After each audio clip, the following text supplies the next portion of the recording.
hold deer in higher esteem than I hold most people. They're more honorable. That's a good point. And the modern American is a lot of fat on them, so it's just good business. It's just good business. Yeah, I'm going to render that down and sell it.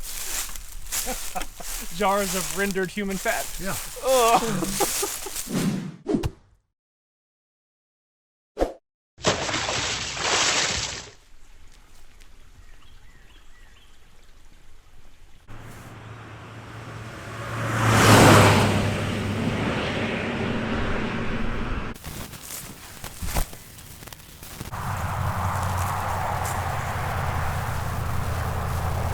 Things are escalating around the world, and I could see things possibly turning into a civil unrest situation.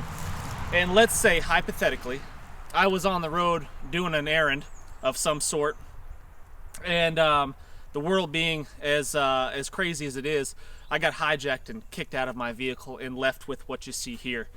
And that's kind of going to be the scenario for this. Most of the time, I would want to avoid buildings and structures if I'm trying to get my way back home, because that's what I would be trying to do, get back home to where all my gear and my family is. I'd want to be avoiding gear or buildings and structures like this at all costs if possible.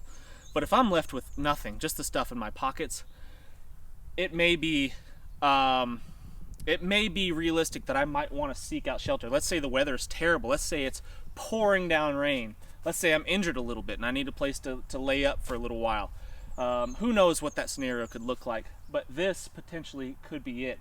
Most of our videos are survival type things. We're doing them in the wilderness, you know, but most likely you're not going to be caught in the wilderness unless that's where you're putting yourself on purpose.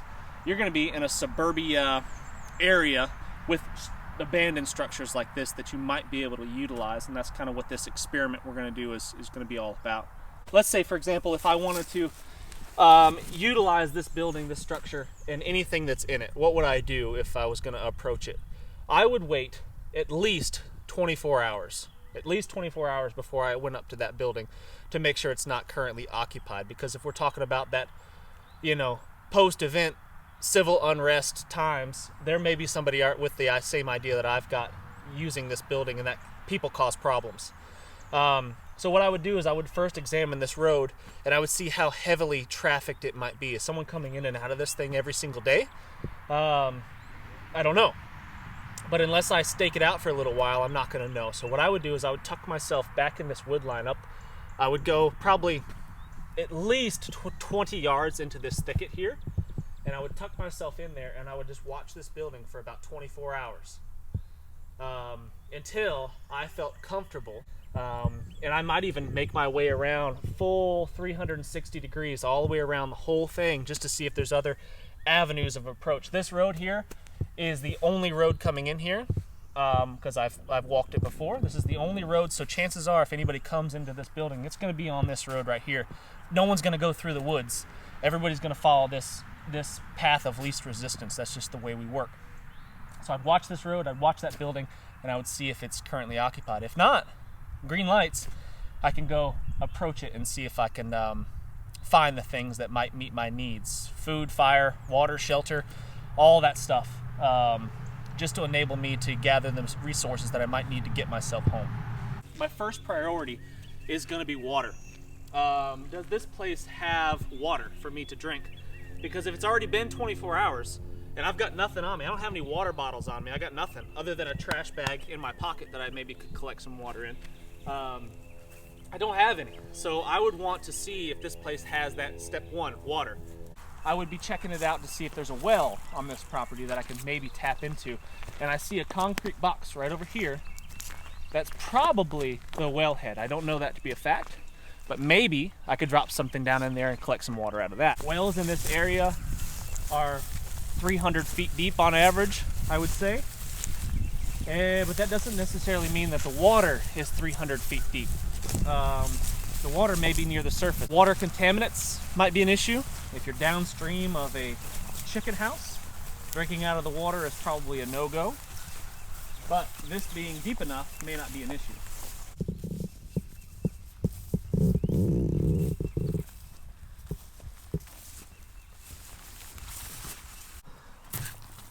Maybe not. wonder if I could slide this out of here. Let's see. And being part of my EDC, I have a flashlight. Good news is I see water. I see water down there, which is a good thing, but I don't know if it's going to be safe to drink.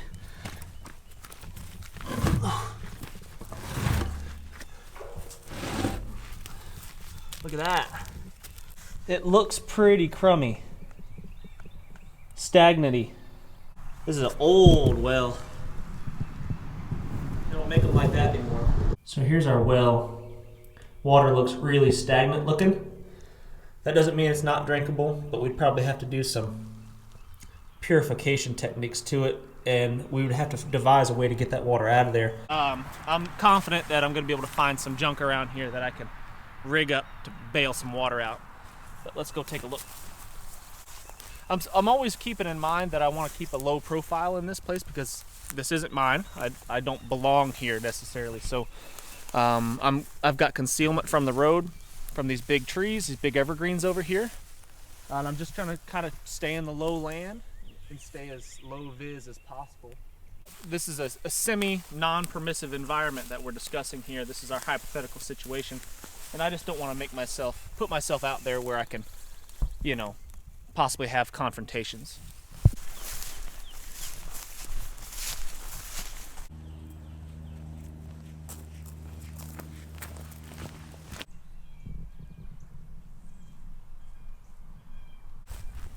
So remember, I've cased this joint out for about 24 hours now. There's been no movement, no people in it that I can see. Couple of doors here, don't know if they're locked, but we can check them just to see. If they are locked, we can find an alternative way in.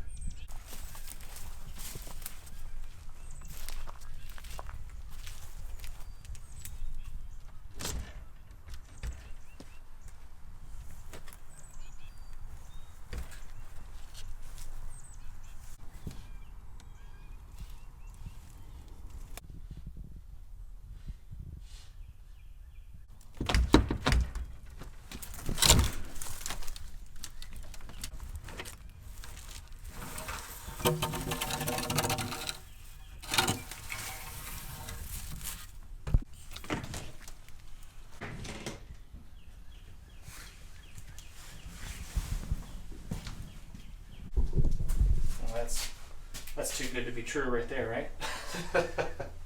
It's about a couple 100 feet of awesome rope. Is this a nursing home? At first glance, this place is basically Treasure Island here.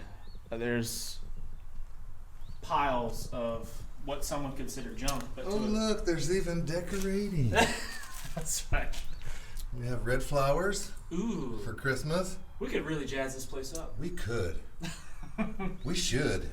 We should. This place needs a little pizzazz.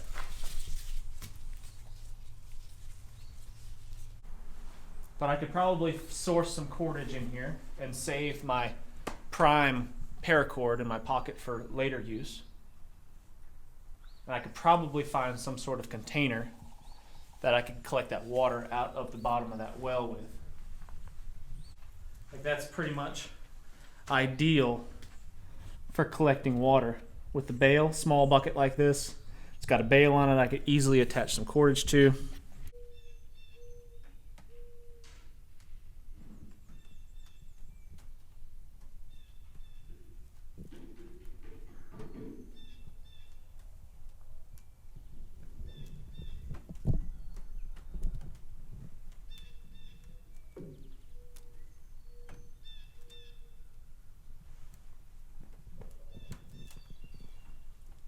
I mean, this is probably enough that I've got here, this wire. I could use this for all sorts of things, trapping, snaring. So remember in this scenario, it's been over 24 hours since I've had a drink of water. And I don't know if you've ever gone 24 hours without drinking water before, but that's pretty much all you can think about. Okay, cut. So what I'm going to need from you is I'm going to need you to in this post-apocalyptic type of motif, this refugee type situation, to squint a little more. Think like Clint Eastwood or maybe Joe Biden, how he's always looking into the sun. He's squinting. Try to channel that, okay? Should I rough my beard up? You should rough it up. Take 2. All right, let's go. It should look a little more disheveled. Hold on. There you go. That's it. That's it. Get some dirt in it. All right, and we're rolling. In desperation, in search of the most precious liquid on the planet, water, the official soft drink of planet Earth. So I see what looks like containers, probably looks like what they used to water the chickens with.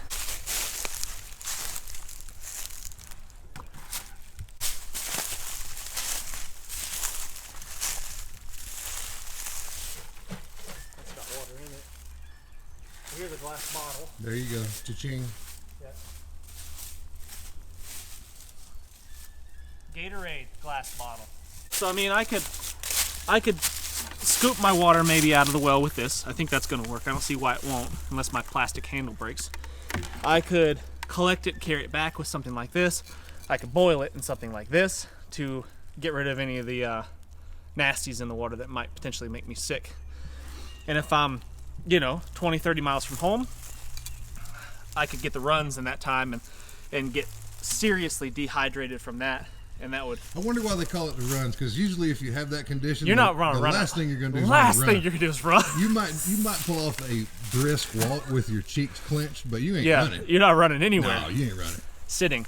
They should call it the sits. Yeah. Collect some water. I don't know what's in this. This is probably nasty, but how long has that water been in here? Decade at least. That was really clear looking water. What would it be smelling like? It smells clean. Do you see how clear that water is? $5 if you drink it. I'll give you $5 Here, to let's drink $5. $5. Maybe collect some in it. It's got a lid. Look. It's got a really nasty lid, but it's a lid nevertheless.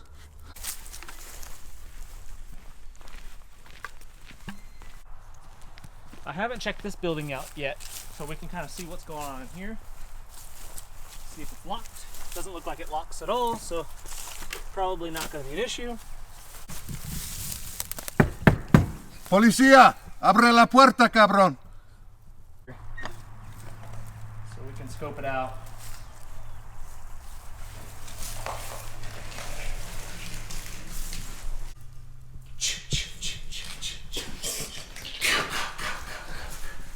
Hee-haw, Damien, hee-haw. Let's check the lights. No. Oh. Too good to be true. Nope. Hey, maybe we could wash up. Look at that. Sanitation is important. Bone dry. Bone dry.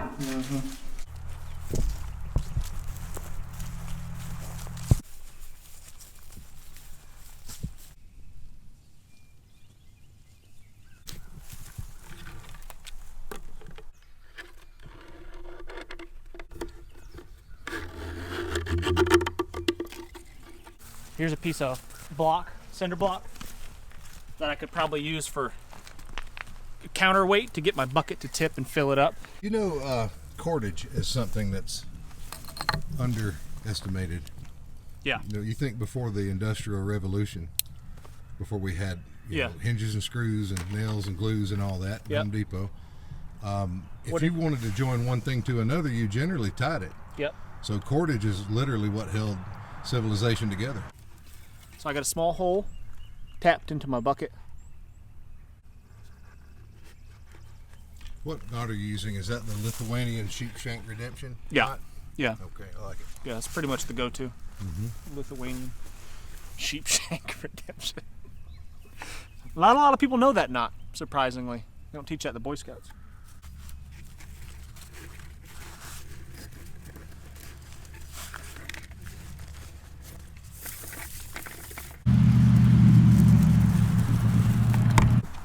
I used a fishing pole and a mason jar once. Did you? How'd that go? Yeah. So the bucket is submerged. That worked flawlessly. Oh, that looks like horse urine. Yep. Not ideal. That's what we're working with in the bottom of this well. A little bit earthy smell. I mean, I would love it if the water came out of there crystal clear and ready to go as is. That would be awesome. However, it did not, and I would not trust this water without first purifying it in some way. No, it's not going well at all.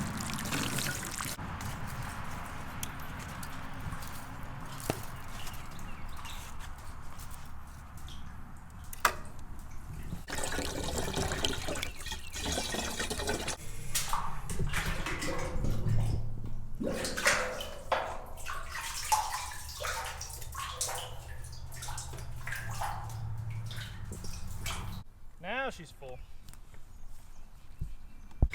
This cap's a bit nasty, so I'm just going to rinse it out with a little bit of water that I got out of the well. It has been sitting in the woods for a decade or two.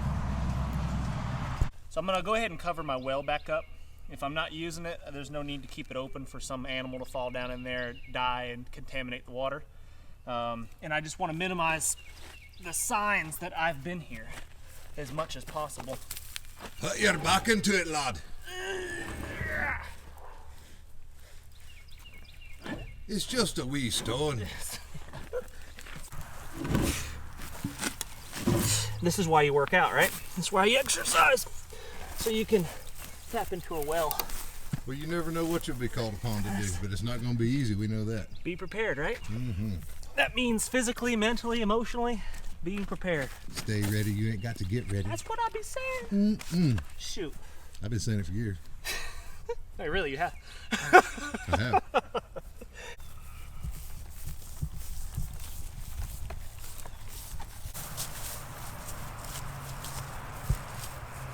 There's no shortage of trash like this, plastic bottles around that I could store the water in, but I have not seen a lot of things that I could possibly boil it into, like glass jars and things of that nature. I haven't seen any really quality metal containers. I mean, there's paint buckets and there's galvanized stuff, but that's not ideal. I mean, if you were going to die of dehydration, that's one thing, but if I can at all help it, I'm going to boil my water in something that's not going to kill me later on down the line.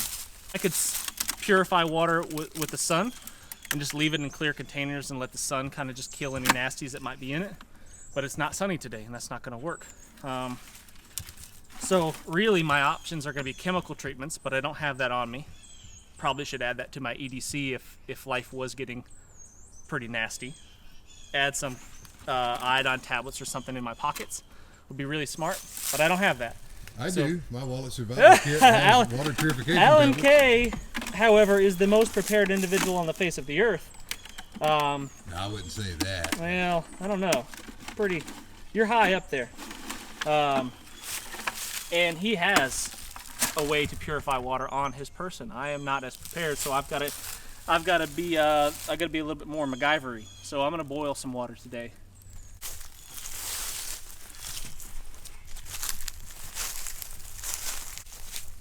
Pretty heavily used game trail right here. If you were packing heat, such as a concealed carry, and you posted up inside this chicken house and waited for a deer to walk by, that is less than a 10-yard shot, which I am 100% confident I could make on a large game animal. So if you wanted to get a fresh source of meat, that's something that you could do. You're heartless, man. That's ice cold.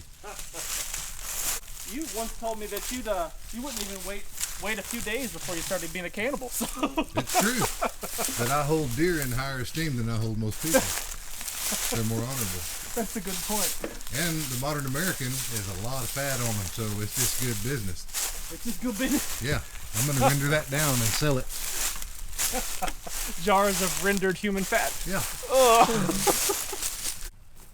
So as I'm walking around this building, I'm not just looking for glass bottles. I've got my eyes peeled for all kinds of different stuff. I see wire. Looks like what used to be an old live trap over there that may be able to be put back into service. I see these cinder blocks. I've already got an idea what I'm gonna do with these cinder blocks. This is how I'm gonna build my fire. Stove. A rocket stove of sorts. I could obviously build a fire out here in the open, but then I'm much more visible to people around me. I know there's neighborhoods that way, there's homes that way, probably people occupying them. If I'm trying to keep a low profile, I want to be as discreet as possible, and I'm going to build my fire inside the building using these cinder blocks.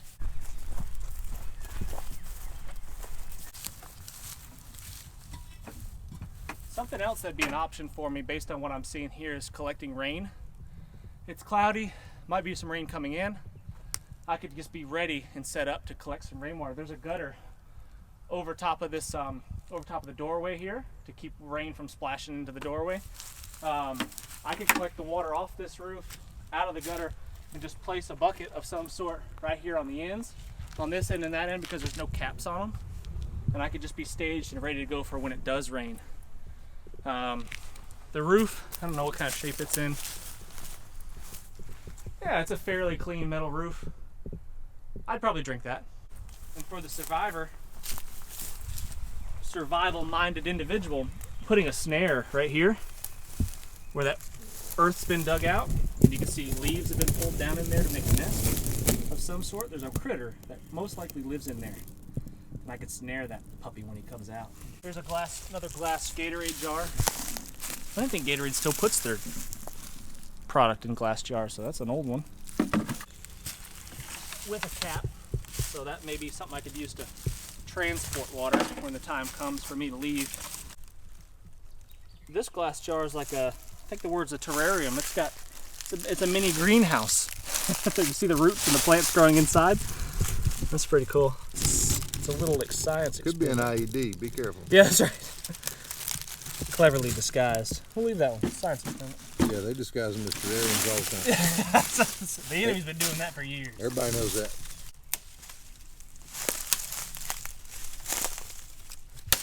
Around these parts, the white pine is the fire tree.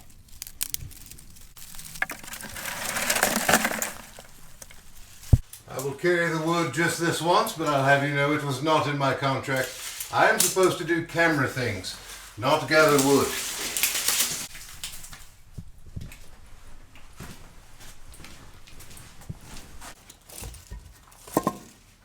Yeah. So what if I busted a hole here, and then this could be where my heat source comes out, and I could feed it from here. So I just need a thing to bust a hole, We need a which piece I already found. Look at metal. this. Oh, the old tire iron. That works every time. That's perfect.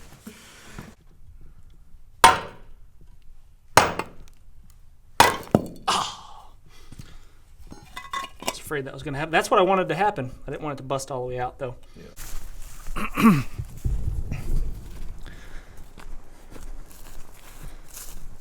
So here's another pile of blocks. What if? Let me see a half. Oh, there we go. Look at that. Look, that's a combustion chamber if I ever saw one. Yeah. Like this, and cap. Yeah. That's it. That would work. Yeah, that would definitely work. That would definitely work. Yeah. I don't need this fire for warmth. I just need it to boil my water. And luckily, we came across this piece of block that's shaped like that. I don't know what you would do with that. Run pipe through it or something in your wall. I have no idea. But I'm just thinking I could create some sort of rocket stove by doing that. And then capping it on the back side. I think maybe we should put something here because then it'll draft better. Draw more. Because you're going to have heat loss. Bolt it on. They really didn't want. Oh, it's got a cotter pin. So one thing to think about, that's the second time you've used 11 of that. Yeah. This is by far the most useful tool that I carry with me. I use it every day for everything. This is going to make some noise. But let's see what we can do here.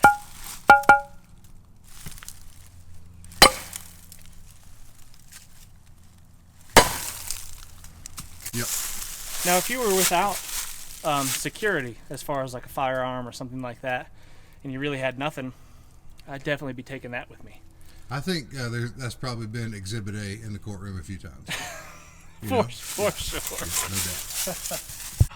And you could even, we could run it whole or we could break it in half. But Let's just do that. Let's leave it large because we might use it for something else. Yeah, there's no reason why that won't work. We can feed the fire from that side, shove our sticks in through there. Mm-hmm. And put a grate of some sort on top. Found it.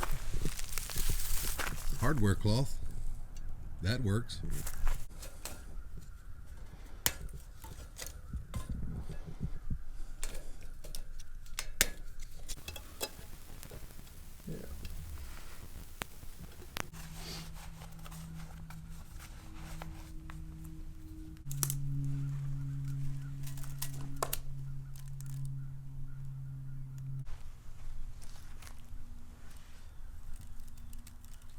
And this building is an open air building.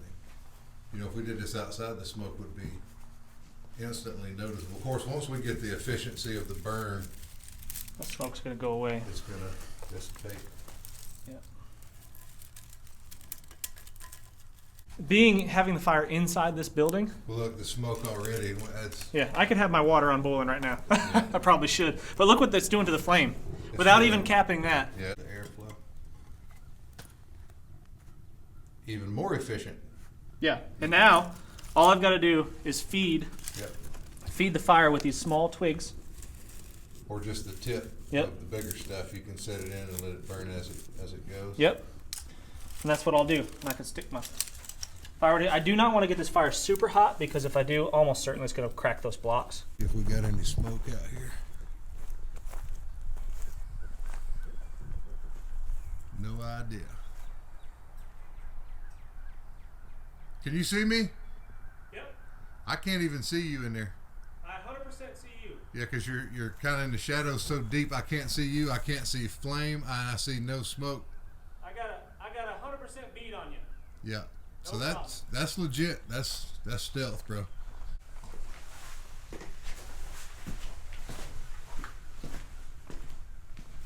Yeah, that's awesome. Yeah. Because this right over here, all this stuff is It's shielding me. keeping that. And I can make that even better if I wanted to. Yeah. At nighttime, you know, there would be A little bit of light. more light discipline required, but But I wouldn't have to have a fire at night, right. Have to. Doing the dishes here.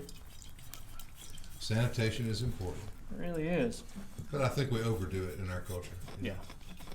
It's good to have a little dirt and fecal matter from time to time. Keep your immune system.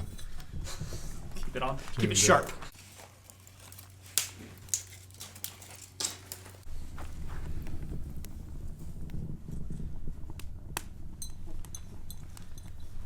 I have an I idea. can just use my shirt. I happen to have in my pocket, as always, a little face mask. I also have said filter. Yeah, use that, man.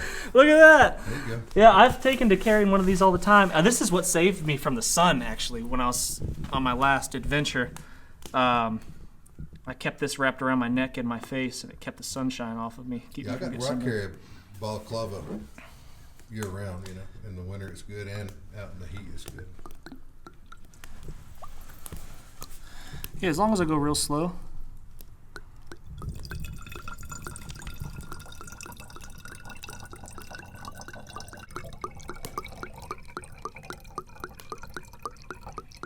The ambiance in here is really nice too, with the flickering. It is. It's almost like It's a little bit romantic. It is. That's fairly clear looking water. That looks pretty nice. What I'm gonna do is I'm gonna gradually introduce this to the heat. Kind of like so. Let the flames start licking it. I don't want to break the glass. Mm-hmm. So I'm gonna give it one of those. So your strategy is incrementalism. Yeah, incrementalism. Is that a word? It is now. Yeah, heck yeah, it is. Fire's burning perfect. Mm-hmm. Yeah, zero smoke. Super efficient right now. Lots of heat coming off. Lots of heat. Yeah. That's the thing about these is it channelizes. I'm not losing any heat around it. Yeah. Yeah, that's really good. Almost nothing coming out the. Wow. Yeah, the top is. Yeah, it's cooking, right? Yeah. So what happened was we got too hot too fast, I think, and we broke our bottle, and now we're putting our fire out. And we're almost boiling too. Yeah, it was right there. I think if we went a little too fast, maybe with the heat. Probably what it was.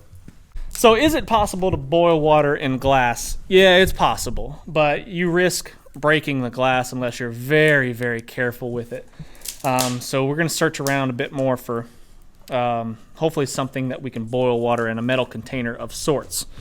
And I'm sure that there's one around here. I mean, where there's things like this, this Folgers can. You could boil water in that, but it's rusty and nasty, and probably. I've done Toxic. the coffee can thing. It's probably it'll work, but it's not ideal. But there's all kinds of stuff around here, so we're gonna shop around a bit more.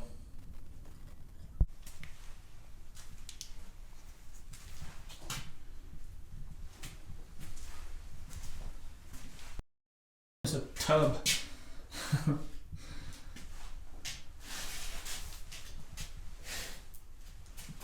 All kinds of plastic and lots of containers, but hey, it's some tongs. Hey, we found tongs. Are you shitting me? Are they plastic tongs or metal? Metal tongs. Look at that. Well, that would have come in handy with the bottle. That way to lift it without burning yourself. And a hole punch. What is this? What is that? You reckon that? I don't know what that is. Looks like a drying rack or something. There's look a. at that. Hey. Yeah, look at that. Well, that's plastic. This will work. That would definitely work. It's like That's a dog bowl. like a pet dish. We got black cats. You know what we could do? That would be our, if those were still functional, or those are the snaps. That's what I was talking about. If those are still functional, It's empty. oh bummer. But you could put those outside the doorway as your early detection. Early warning system. I mean, this is the thing you'd want. This just reinforces having the right stuff. Yeah. The metal container, we take that so for granted, but man, what an essential piece of kit.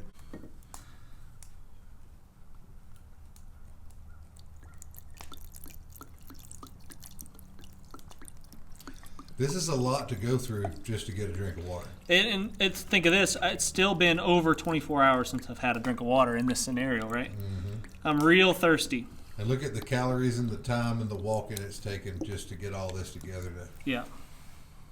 But, it's easy to get to a place mentally where you're like, I'm just going to roll the dice and drink the water. Yeah. With this, we don't have to worry about breaking it. Yeah. You're not going to break that stainless steel bowl. And once we have a clean container or reservoir that we've sanitized, we can just keep boiling small batches and adding to our reserve.